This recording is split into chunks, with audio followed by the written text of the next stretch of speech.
Hello, this video is part 2 in a 4-part series answering the question, what is gender? I do recommend that you watch part 1, but I hope I can explain myself enough so that you can watch this one on its own. Life, it never die. Women are my favorite guys. Girls are the best in the world. Every good person is a girl. Better than... Last video, we quoted anthropologist Gail Rubin describing different ways cultures dealt with gender. Gender categories are sometimes given some fluidity in order to maintain heterosexual norms, which we took as evidence of a distinction between sex and gender, and evidence of the role of heterosexuality in shaping gender. For example, Rubin describes how some men would become women in order to marry other men, because it was more important to keep the relationship heterosexual than it was to have a consistent gender. This is one piece of a large body of evidence that gender's immutability and connection to biology is not the norm outside of Europe and its colonies. Rubin argues that every society has a sex-gender system, but each culture manifests this system in different ways. Some patriarchal, some matriarchal, some egalitarian, some non-binary, and some in completely different ways. As another example, in many Native American cultures, there were, and still are, two-spirit people. Two-spirit people are considered a third gender, and sometimes even a fourth gender, depending on the culture. These individuals exist outside the binary of men and women, and are often highly revered as healers, military leaders, or shamans. Recognition of two-spirit people started to decline after Christian missionaries and British colonists violently suppressed them. In addition, we have third gender categories in Southeast Asia called hijras, which officially recognized by India's Supreme Court in 2014, after being forced into hiding by the British in 1871. There are also 5 genders in Indonesian Bugis culture and plenty of gender systems around the world. These examples not only challenge the natural view of gender, but also provide a challenge to the Coatrack view we discussed in the last video. As a reminder, this view saw people's biology and sex as a coat rack that gender was thrown onto by society. The phrase we used was, gender is the social meaning of sex. And although the coat rack view can acknowledge the fluidity and social constructedness of social categories, as Gail Rubin illustrated, it doesn't have a good account for these non-sex-based views of gender. In The Invention of Women, gender scholar Oyeronke Oyewumi describes what she thinks Europeans get wrong about gender. We already noted how Rubin thought that every society had a sex-gender system, which she sees as taking the biological raw material of human sex and procreation and shaping it through social intervention. Other theorists we have quoted similarly make broad statements about the universality of women's subordination. Oyewumi doesn't agree, since she sees that before European colonialism, her society, the Yoruba, didn't have gender categories. As the work and my thinking progressed, I came to realize that the fundamental category, woman, which is foundational in Western gender discourses, simply did not exist in Yoruba land prior to its sustained contact with the West. There was no such pre-existing group characterized by shared interests, desires, or social position. As evidence, she explains that the Yoruba language doesn't have a one-to-one translation of the word woman. That Yoruba culture didn't have any real distinctions between anatomical females and anatomical males, except for the purposes of reproduction, and other features of Yoruba society and social structures. As opposed to gender, Yoruba society was stratified by seniority based on how recently one had entered the family, which also means that your ranking in the seniority hierarchy varied based on context. Oyewumi argues that gender and the hierarchy between the sexes was an invention of European colonists and then later European historians retroactively applying gender categories to Yoruba history. Similarly, Angela Davis argues that enslaved people were mostly genderless in the antebellum United States. She argues that enslaved people mostly were forced to perform the same work regardless of sex, and sex only became relevant in reproduction. It wasn't until after emancipation that European gender roles were introduced and imposed on Black Americans. This hints at a race and class analysis that will need to be a whole other video. What gender someone is and what gender means depends on one's race and class in society.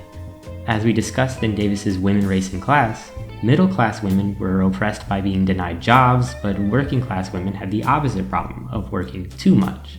Sojourner Truth had to establish herself as a gendered subject in her famous "Ain't I a Woman" speech. In Yoruba culture, colonial oppression was embodied in the enforcement of gender, but in the US, racial oppression came in the form of degendering Native Two-Spirit people and Black women.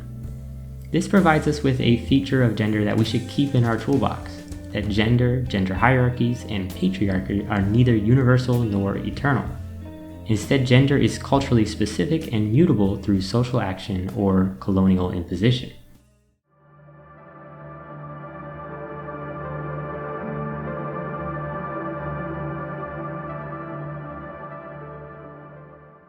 After feminists appropriated the term gender from the child psychologists, the feminist understanding of gender going into the 1990s was summarized in the phrase, "Gender is the social meaning of sex." We adopted the terminology of sociologist Linda Nicholson and called this the Coatrack view of gender, so called because we take the body and its features as the coat rack, and gender is what is placed upon it by society. Gender wasn't a replacement for sex, but its social supplement. This distinction between the biology of sex and social constructiveness of gender has become well known in the West today, especially for arguing against the natural view of gender. That makes sense, considering that's been the typical usage since the word gender's beginning. But in the 1990s, gender scholars started thinking differently about this distinction. Earlier feminists failed to recognize that biology is also socially constructed. Here's one of the most interesting passages from The Invention of Women. So long as the issue is difference, whether the issue is why women breastfeed babies or why they could not vote, old biologies will be found or new biologies will be constructed to explain women's disadvantage. The Western preoccupation with biology continues to generate constructions of new biologies, even as some of the old biological assumptions are being dislodged. In fact, in the Western experience, social construction and biological determinism have been two sides of the same coin, since both ideas continue to reinforce each other. When social categories like gender are constructed, new biologies of difference can be invented. When biological interpretations are found to be compelling, social categories do derive their legitimacy and power from biology. In short, the social and the biological feed on each other. Ultimately, the most important point is not that gender is socially constructed, but the extent to which biology itself is socially constructed and therefore inseparable from the social. You might say, how can biology be socially constructed? Biology is a science, and science is about facts, not these wishy-washy social constructs. It does seem like because 3G sex characteristics like genitals, gonads, and genes correlate for 99% of humans and that we can physically observe someone's sex kinda undermines this socially constructed biology. Someone either has a penis or they don't, and there's nothing socially constructed about that, right? Well, there's two ways to respond to that. For the vast majority of people you know, how do you determine their 3G sex? I highly doubt you have observed the gonads or chromosomes of your friends and family. You likely don't even know that information about yourself. It would be awkward if you had seen the genitals of most of the people you know. No, we identify someone's sex typically by looking at what are called secondary sex characteristics. These are the characteristics associated with one sex or the other that are not one of our 3Gs. However, these features are not nearly as consistent as 3G sex. Neuroscientist Daphna Joel explains. Using 3G sex as a model to understand sex differences in other domains, e.g. brain behavior, leads to the assumption that sex differences in these other domains obey the same rules, that is, are highly dimorphic and highly consistent, and that therefore belonging to a category entails having all the characteristics of that category. However, this assumption does not hold true for sex differences in these other domains. In fact, it does not hold true even for sex differences in body characteristics beyond 3G sex. From the level of sex hormones through the level of secondary sex characteristics, such as breast form and facial and body hair, to the level of observable body features, such as height, a considerable overlap exists between the distribution of 3G females and 3G males, and the consistency between the form of the different features is not as high as the consistency between the different levels of 3G sex. Our categorization of people into two binary sexes is not based on 3G sex, since genitals, gonads, and genetics are invisible to us in most situations. How can gender be the social meaning of sex if most of us have no idea what sex other people are? We are not simply imposing gender on people's sex, we are also imposing sex characteristics on people's bodies. Here's Linda Nicholson again. In short, we need to understand social variations in the male-female distinction as related to differences that go all the way down. That is, as tied not just to the limited phenomena many of us associate with gender, i.e. to cultural stereotypes of personality and behavior, but also to culturally various understandings of the body and what it means to be a woman or a man. But there's more. As philosophers, we should always remember that when distinctions are made, we aren't necessarily making universal, timeless categories. This helped us recognize the flaws with the natural attitude of gender. We can also apply the same thinking for the distinction between males and females. Whereas we, for example, view female sexual organs as different organs from those of men, in the earlier view, these organs were viewed as less developed versions of male organs. Thus, in the old view, the female vagina and cervix did not constitute something distinct from the male penis. Rather, together, they constituted a less developed version of it. In other words, while it might be true that 99% of people can be categorized into 2-3G sex categories, this is only because we see ovaries, vaginas, and XX chromosomes as distinct from testes, penises, and XY chromosomes. If we saw each as just variations of the other, then we might not see these as distinct categories, but just different ways the same organs show up in different people. Last video, we learned that John Money popularized the term gender to describe medical interventions on intersex infants. Intersex people are intimately aware of the sometimes literally constructed nature of sex. Intersex people have been routinely subjected to operations to try and normalize their ambiguous sexual anatomy. They are very seldom told the real reason for these operations and are often unaware of their condition. The outcome of surgery is frequently unsatisfactory for the individual, but the medical establishment are profoundly caught up in the belief that social and individual confusion will result if the distinction between male and female is questioned. Therefore, where a newborn human's sex is unclear, a medical team will meet to decide, as soon as possible after the birth, what sex to make the baby. This illustrates that sex is primarily a social category, although initially sociologists of gender tended to bracket sex off as a biological and fixed fact onto which the social meanings constituting gender were imposed. In addition to the binary between males and females, there's another questionable binary at play. If sex is also socially constructed, then what really makes it distinct from gender? This was a big topic in the 1990s gender studies. Finally, we can hear from one of the most influential texts in contemporary gender studies, Judith Butler's Gender Trouble. Butler's claims in the book are bold and paradigm shifting. They point to the issues with the sex-gender distinction we've already covered. Butler's critique goes further. What is so influential about Gender Trouble is its new understanding of gender.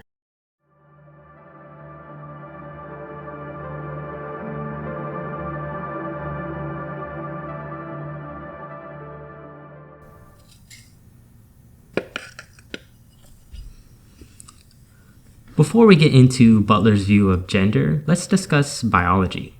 Earlier, we offered a definition of sex as something involving biological traits, and more specifically the 3 Gs of genitals, genetics, and gametes.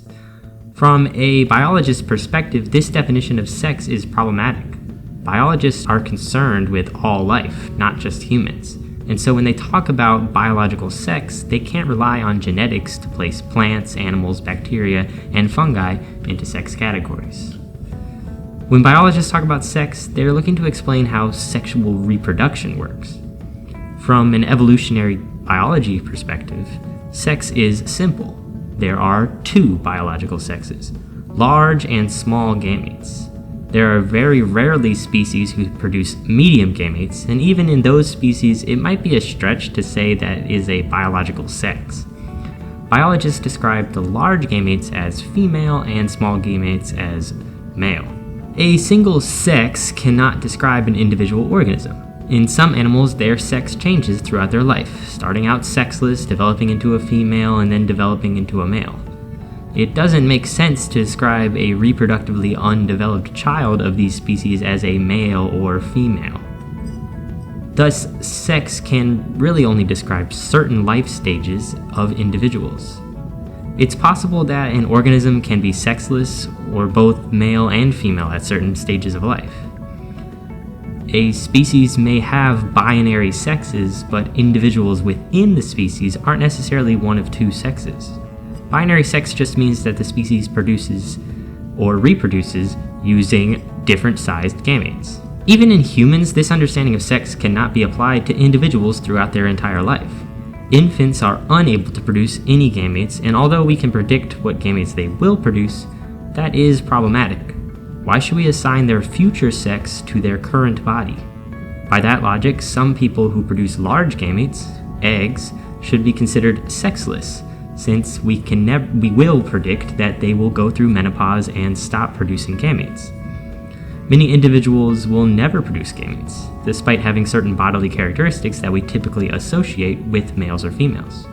This non-human-centric view also questions the association of sex with chromosomes.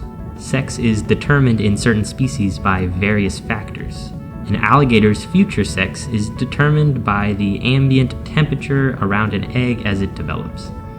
Warm usually produces males, and cold produces females. However, we don't consider warm to be male and cold to be female. The method of sex determination for humans is mostly, but not entirely, chromosomes. XY chromosomes typically produce organs that make small gametes, males, and XX produces organs that make large gametes, females. But why consider XY to be male if we don't consider warm to be male?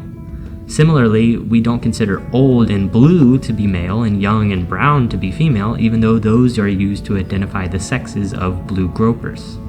So where does this leave us? Well, large gametes versus small gametes is a specific idea of biological sex, one used in evolutionary biology that informs many other fields of biology.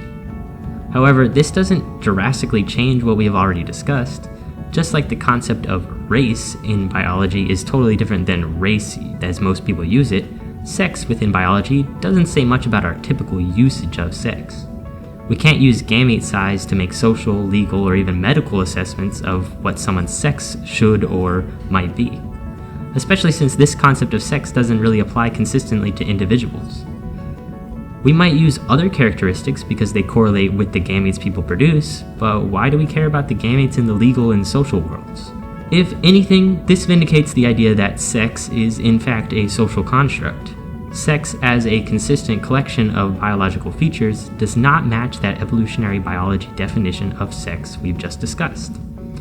The sex used in gender theory and everyday life applies specifically to humans, and does have implications for social, legal, and medical status of those humans. And this is not true of the evolutionary biology view. Much of this sidebar I took from Paul Griffiths' essay, What Are Biological Sexes? And I think it's appropriate to conclude with his words. These two domains in which biological sexes are discussed have very different goals and criteria of success.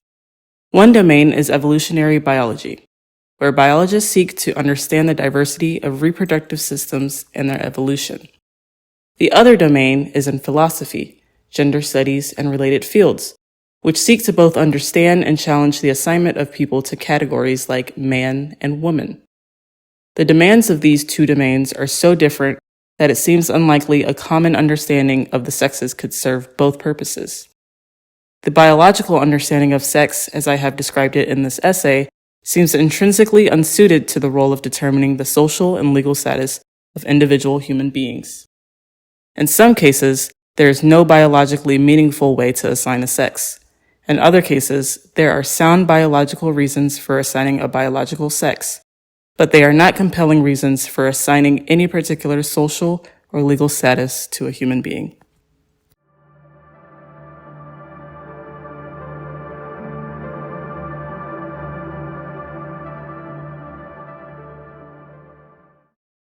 We were just about to get into Judith Butler's view of gender, outlined in their book, Gender Trouble. Butler was inspired by an older idea. In 1929, Joan Riviere wrote an essay titled Womanliness as Masquerade.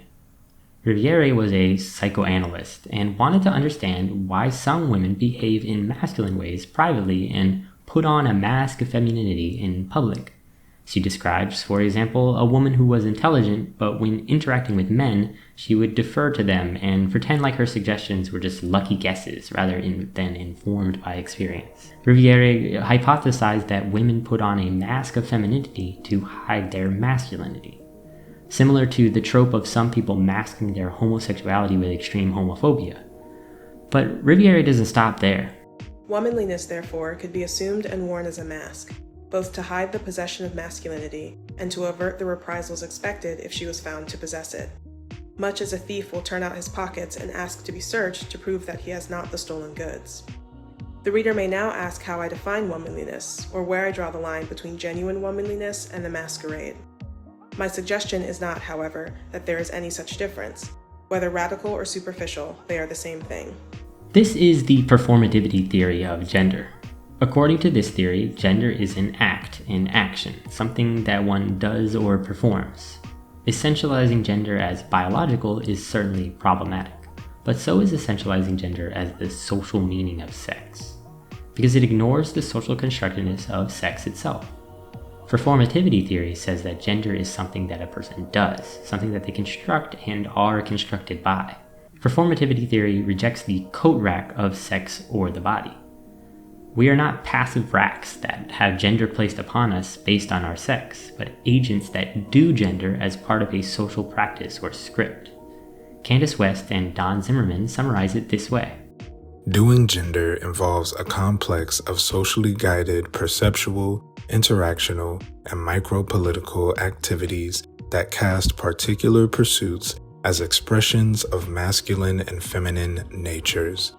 When we view gender as an accomplishment, an achieved property of situated conduct, our attention shifts from matters internal to the individual and focuses on interactional and, ultimately, institutional arenas.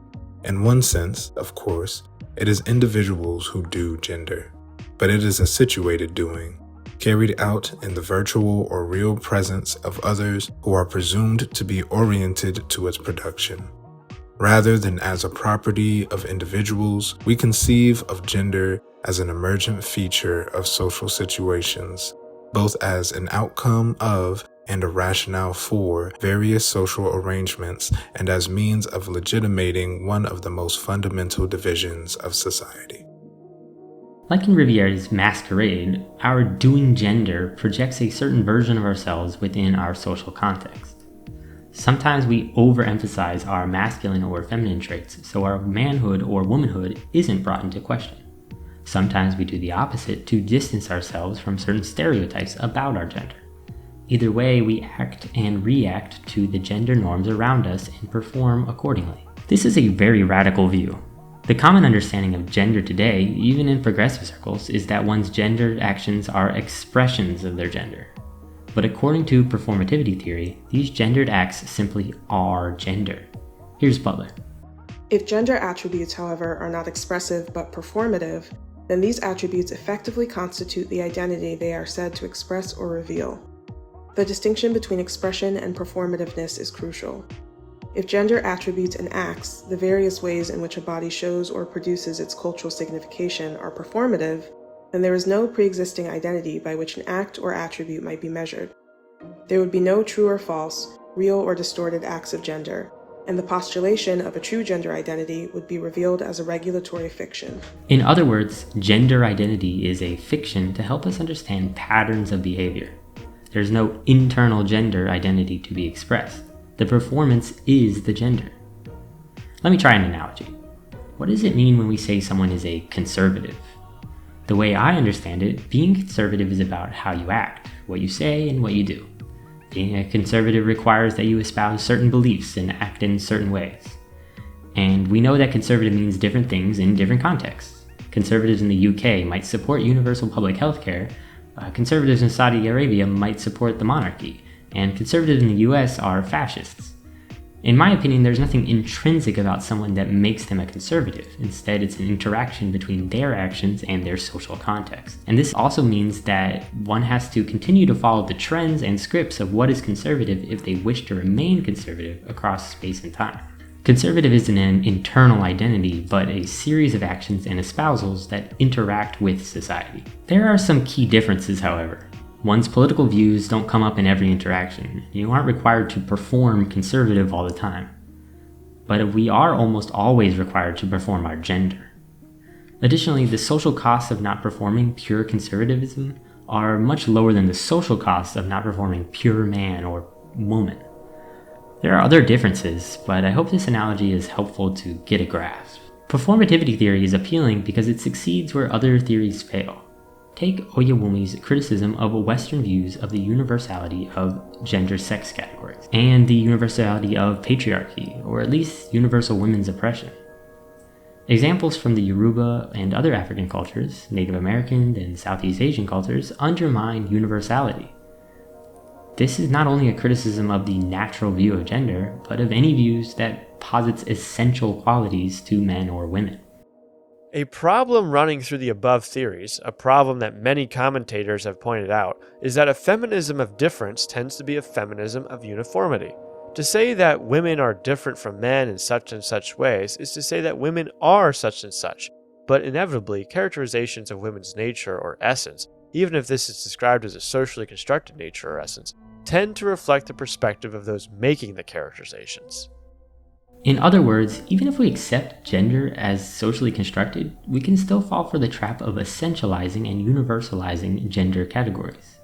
We do the same thing with sex, believing that our culture's sex categories are timeless and universal. But gender and sex don't work the same or at all in many cultures. Since gender is a social construction, we should expect it will vary and sometimes not exist in certain social situations. But if women are always defined by their oppression from men, then why would gender exist cross-culturally? Performativity theory avoids this problem. Because to be a woman, a man, or any gender is an act, a performance, a masquerade. There's no essential or universal thing that makes one a certain gender. People don't have a gender, nor do they have a gender given to them. Instead, people do gender. To say that gender is performative is to say that one is masculine or feminine in virtue of behaving certain ways in a certain context, just as one is under oath in virtue of behaving certain ways in a certain context. However, unlike most performative utterances, for gender, a single act will not suffice. As Butler stresses, doing gender is a matter of repeated patterns of behavior, regulated by sanctions and prohibitions. According to Butler, patterns of dress, posture, and speech are not expressions of an inner gender identity, but are instead constitutive of being gendered. By exhibiting a certain pattern of behavior, one thereby makes it so that one is feminine or masculine. In addition, performativity theory aligns with people's real experiences with gender. Last video, Monique Wittig told us that lesbians were not women, since they had freed themselves from the heterosexual relationships that imposed womanhood upon them. However, most lesbians still seem to feel and believe they are women. Same-sex marriage has been legal for nearly a decade now in the US, and we still have a lot of gender going around. Society doesn't stop recognizing lesbians or gay men as women or men, even in the least heteronormative contexts. When we look at how gender norms are enforced in our society, it's by forcing certain actions. We use segregated men's and women's bathrooms, as if our methods of expelling waste are so different we can't do them in the same place, although we can handle it in our homes. We are expected to wear different clothing, grow and style our hair differently, walk, talk, and react in different ways based on our gender. End note. To do gender is not always to live up to normative conceptions of femininity or masculinity. It is to engage in behavior at the risk of gender assessment. While it is individuals who do gender, the enterprise is fundamentally interactional and institutional in character, for accountability is a feature of social relationships and its idiom is drawn from the institutional arena in which those relationships are enacted. If this be the case, can we ever not do gender? insofar as society is partitioned by essential differences between women and men, and placement in sex category is both relevant and enforced, doing gender is unavoidable. Before we conclude, I should address the important differences between Butler's view and other performativity theories. Borrowing some terminology from Mary Holmes' What is Gender's sociological approaches, we can separate performativity theories into three types. First is the dramaturgical approach, which says gender is like an actor's performance on a stage. We have gender scripts and scheduled times to perform them. Next is the routine approach, espoused by West and Zimmerman, who say that we have to constantly work at performing our gender. Rather than a script and a scheduled performance, we have to always do our gender and are socially punished for doing it incorrectly or inconsistently. Finally is Butler's performativity approach, which says that gender is an illusion we are forced to maintain and pretend as if it is part of us, or else we will be rendered culturally unintelligible as a person. Butler's view is distinct because they don't believe there is a doer behind the doing of gender, but gender actually constructs us as a doer. Think about this. We actually do have an ungendered third-person singular pronoun in English. It. It's considered inappropriate to use the word it to refer to people. Why is that? We don't mind using they for non-humans and humans in the plural. They works in the plural for talking about family and talking about rocks. Butler might say that it cannot be used for people because it is ungendered. Not gendering someone is somehow dehumanizing. Whether this is a real linguistic reason, this story helps us understand what Butler means by culturally unintelligible. According to Butler's theory, doing gender is how we are forced to construct ourselves as people. Our highly gender-focused culture finds not doing gender, and not doing gender in specific ways, to be incomprehensible or at least dehumanizing. That is what Butler means when they say we are constructed by doing gender. In my opinion, the differences between these three views is subtle, and I hope I haven't misrepresented any of these by mixing them together under one umbrella.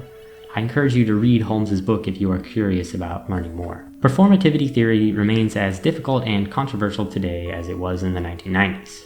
There's more controversy on the horizon, because next video we move into the 21st century. Let's briefly summarize what we learned in part 2. First, feminists were motivated to update their gender theories because of a worry about universalizing gender differences. Examples of unique gender systems, or lack thereof, in non-Western cultures challenge feminists to abandon theories about patriarchy and heterosexuality, constructing gender and placing it on our sexed bodies. This also forced us to investigate sex. Some theorists argued that sex was as socially constructed as gender, and some even argued that there was no distinction between sex and gender at all. We took a detour into evolutionary biology to further complicate sex in the body.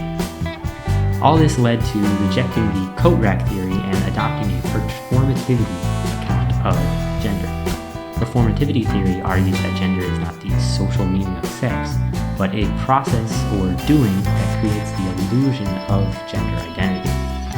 Although this makes us agents in the creation of gender, the performance of gender is still heavily regulated by social situations we find ourselves in. In the next video, we catch up to the modern day, where gender has taken a different significance. We go beyond just women's liberation, which means we must again reinterpret gender. Surrender, artist. You are obsolete. Obsolete these nuts, Tin Man. Obsolete these nuts. Tin Man. Obsolete. Tin Man. Surrender, Tin Man. You are Tin Man. Obsolete these nuts, artist.